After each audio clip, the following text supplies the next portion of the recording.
नमस्कार मित्रांनो, आपल्या महाराष्ट्राला संतांची मोठी परंपरा लाभली आहे.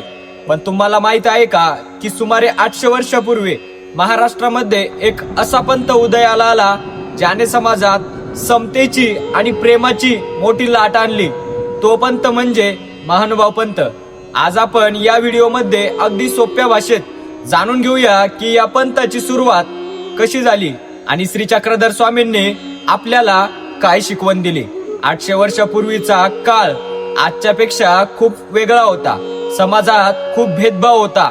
जातीपातीची बंधने कडक होती आणि स्त्रियांना शिक्षणापासून किंवा देवाच्या भक्तीपासून दूर ठेवले जायचे. सामान्य माणूस गोंधळलेला होता की देवाला नक्की कसे मिळवायचे. अशा कठीण काळात माणुसकीचा धर्म शिकवण्यासाठी श्री चक्रधर स्वामींचे आगमन झाले. श्री चक्रधर स्वामींनी काय केले?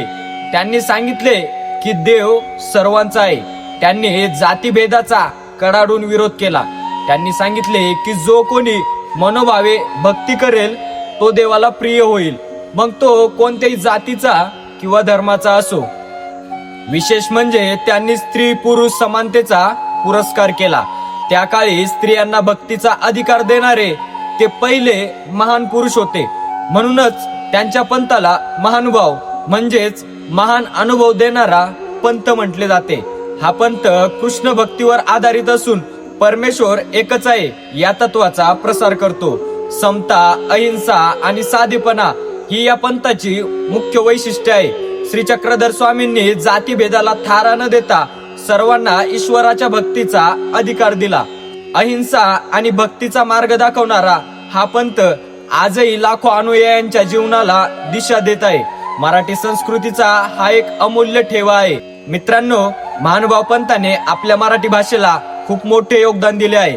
स्वामींच्या आठवणी आणि त्यांच्या गोष्टी ज्या पुस्तकात लिहिल्या गेल्या त्याला लीळा चरित्र म्हणतात. हे मराठीतील पहिले चरित्र मानले जाते.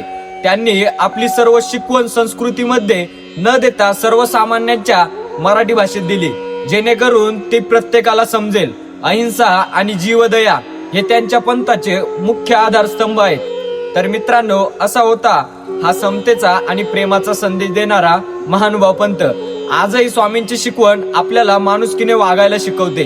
तुम्हाला ही माहिती कशी वाटली कमेंट्स मध्ये नक्की सांगा आणि अशाच माहितीपूर्ण व्हिडिओसाठी आपल्या चॅनलला सबस्क्राईब करायला विसरू नका. जय श्री चक्रधर. दंडवत प्रणाम.